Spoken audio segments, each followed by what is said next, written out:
Um, Hi. So, this is the episode where I talk about I think I have bipolar disorder. Here's why. Because instead of doing the logical thing and like emailing my professor because I was so upset that Blackboard wasn't working, I got my fucking nose pierced. Okay? The email didn't even come to my mind until like 20 minutes ago. And it's been like 6 hours. And instead of like doing the normal logical thing, I got my fucking nose pierced. You know? You're like, well, that doesn't really mean you have bipolar, and I know that. But here's what does mean it.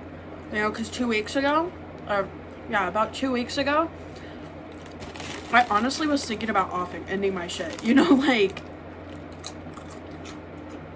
I was thinking about hitting the power button on my existence. For why, you might ask? Because I might have had to change my major. That's ridiculous, right? That's what I thought.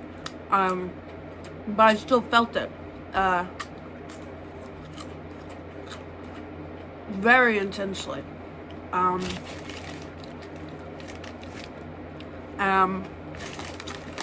It sucked nuts, and now I'm here,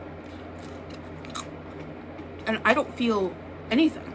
I mean, like, the only thing I do feel is, like, this hankering for this man that I'm talking to. But also, it's not that deep. Like, but 2 weeks ago, I was throwing up because he wasn't answering me. Like, where am I? So I think this is manic. Maybe. I don't know. But I feel like I'm cycling through these two very different, like, personalities almost. Like, I don't care about anything. Oh yeah, I was gonna lock in and do homework because I'm a fucking genius and I might as well. But that didn't work out, so I went and got my nose pierced. Like, that's not logical.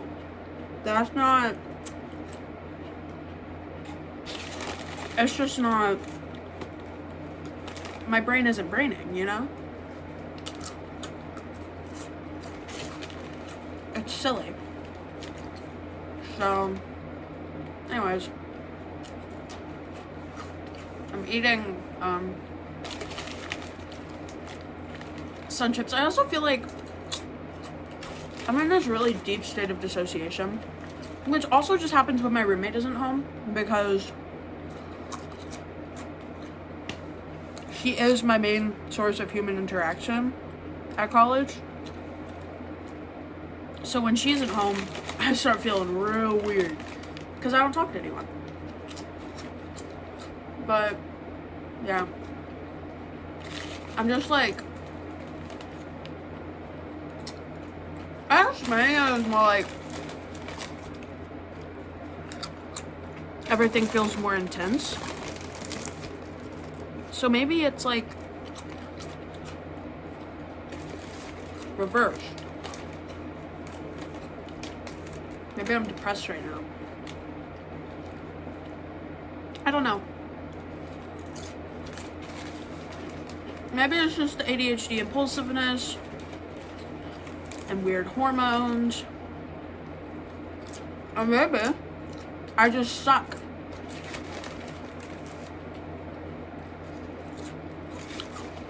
Either way, I do know that I'm pretty sure I'm developing tonsillitis.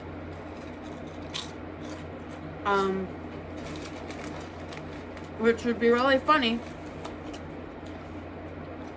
if I went my whole childhood without getting my tonsils out. I got brain surgery twice, never got my tonsils out. Hi, Jupiter. No, you can't have any. I'm sorry. I want to say hi? You want to say hi, camera? Oh, did you sit? Oh, you sweet girl. No. This will upset your tummy more than usual. I don't want your tummy to be upset. Come here. This is my roommate's cat, Poopeter. Hi, baby. She's a good baby. She's just angry. Reasonably, I pick her up all the time. I love you. Your mama will be home soon. Yes, she will. There you go. Anyways, and I also, like, I really wasn't going to put this out. Actually, I'm not going to say that. But anyways, so, yeah. Those chips definitely cut my swollen ass tonsils, by the way, because now I taste blood. So I think that I have tonsillitis because I don't have any other symptoms. It's just my tonsils. They really hurt. Really bad. So I think I'm cooked, which sucks. Tomorrow I'm gonna wake up and I'm gonna have a runny nose and be like, oh my god, I got my nose pierced and I have a cold. This is so fun. Probably. I don't know that for sure. I can't tell the future. But maybe. I've also been thinking a lot recently about, like, the choices I made in high school, right? And, like, how I was so close to getting out of high school and just being a loser. Close. Very close. And then I had some experiences, like, rapid fire towards the end of high school that, like, completely changed that for me. And now I'm here because, honestly, let me be so real with you. Before turning 17, my plan in life, never touch a substance, you know, go stay home, live with my parents, make my money, you know, go to Ivy Tech or IU and do an associate's degree with one of those. Probably Ivy Tech. I don't think I had a chance of getting into IU. I thought I was going to be an academic weapon my junior year, and that didn't happen. But I had an excuse for not being an academic weapon my freshman and sophomore year, and then, like, my junior year, it's like I wasn't an academic weapon, and I spent the whole year trying to convince myself that I was still sick or some shit, and that's what was happening, and not the fact that I never had to adjust to, like, responsibility because of how sick I got and how fast it happened. So, I don't even know what point I'm making. I'm just kind of dogging on myself because sometimes I refuse to say shit like this out loud, even to a therapist. If it's just me in my room talking to a fucking camera, I'm willing to say it out loud. And the thought that maybe if I start saying this shit out loud more, maybe it'll clock to me that I need to lock the fuck in. I'm taking the chance, okay? I'm taking my chances with that. So, yeah.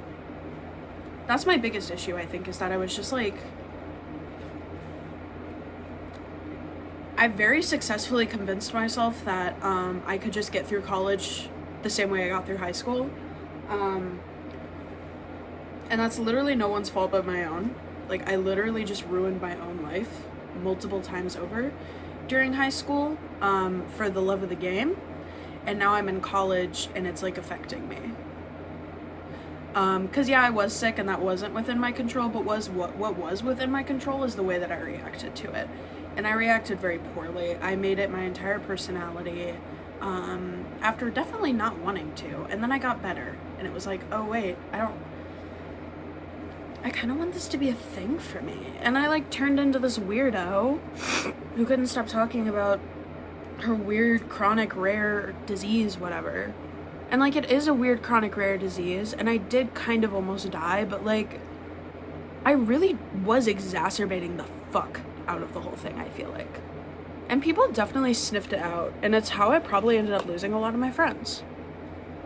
But I was so busy trying to convince myself that I was the GOAT, basically, that I just didn't pay attention to it, and I kind of ruined my damn life and dug my own grave, and I put a bunch of rocks in it, and now I'm, like, sitting in this pit on top of a bunch of rocks, And I'm just really confused because I thought I hit rock bottom when I was told I needed brain surgery, like a week after I turned 16. I thought that was rock bottom. And I'm very sad to report it's not. That is not rock bottom. And if you are chronically ill and seeing this video for some reason, it will get better. You won't be in so much pain, maybe. Things will change. Your life won't always be 100% your health. And my chronic illness, don't get me wrong, I'm speaking for like these low maintenance ass chronic illnesses. Like, I have IAH, which you can Google that. It's also called pseudotumor cerebri. The biggest thing about it is that because of the severity of it, I ended up developing amplified musculoskeletal pain syndrome, which is basically just juvenile fibromyalgia. And so I have essentially fibromyalgia, but I haven't been diagnosed with that. So I don't like saying that because I might be wrong. So I just say amplified musculoskeletal pain syndrome, which is a valid thing, by the way. Very real, very sucky. I can't work more than like a 6-hour shift because being on my feet that long, like without an actual sitting down break, my ankles, like the bones in my legs, it's not the muscles, it's the bones. My bones ache. Like, I guess my muscles too, but it's like, it's very like, and part of it is because I'm overweight, but the other part of it, because I've been closer to not being overweight and it's been the same impact. So because of how long I had this, I had IAH and wasn't diagnosed, I ended up developing this really weird nerve muscle bone disorder where basically things that like might make someone like sore or like a normal person like feel sore, they make me feel like I'm about I'm about to be put in my coffin. Like, they make me actually feel like the world is about to end. And at the end of the day, it's so manageable. Usually a good night's sleep works for me. And I've met people with worse versions of it. But I'll be damned if I didn't try to blame every single character flaw on the fact that I was in pain. And it's like, there are definitely times, do not hear me wrong on this, there are times where that is true, and there are people in situations where that is their reality, is they are in so much pain and it is making them not a great person, not a functional person, whatever. They are so sick, they are so in pain. I've met people like that. It's real. However, I was not one of those people, but I needed an excuse not to be great.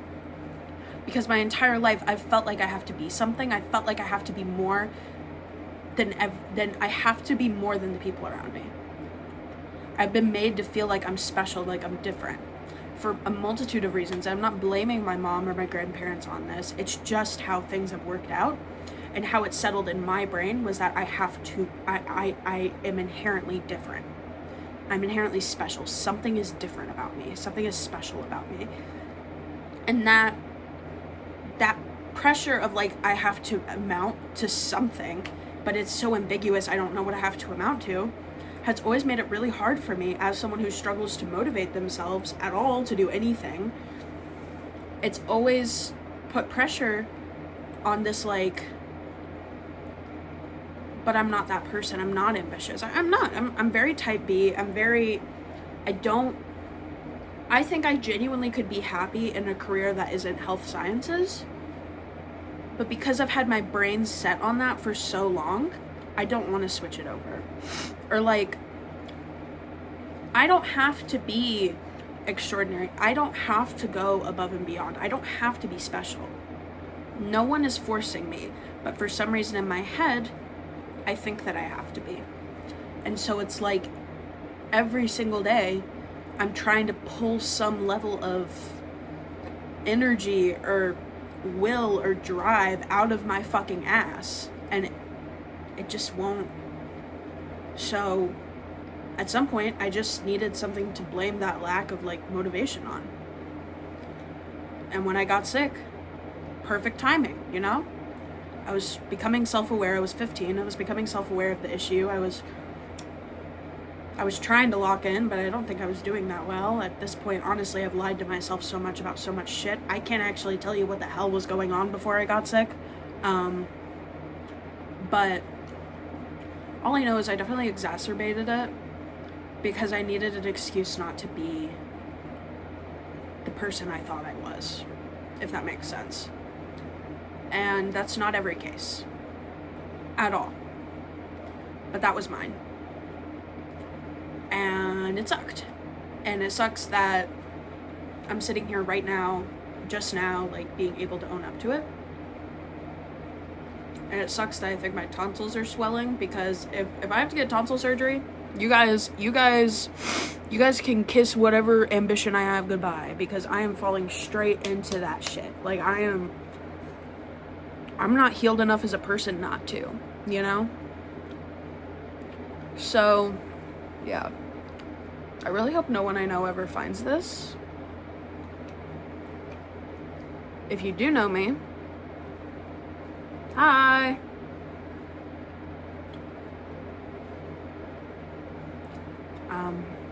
So yeah. The long story short of this, I think, is that I might just kind of suck, like, as a person, which sounds insane, I guess, but also it might just be time to come to terms with the fact that all of my personality traits contradict each other, and they all add up to me being, like, a really kind of terrible person. I don't know, though. Anyways, bye. Nose ring. Boop.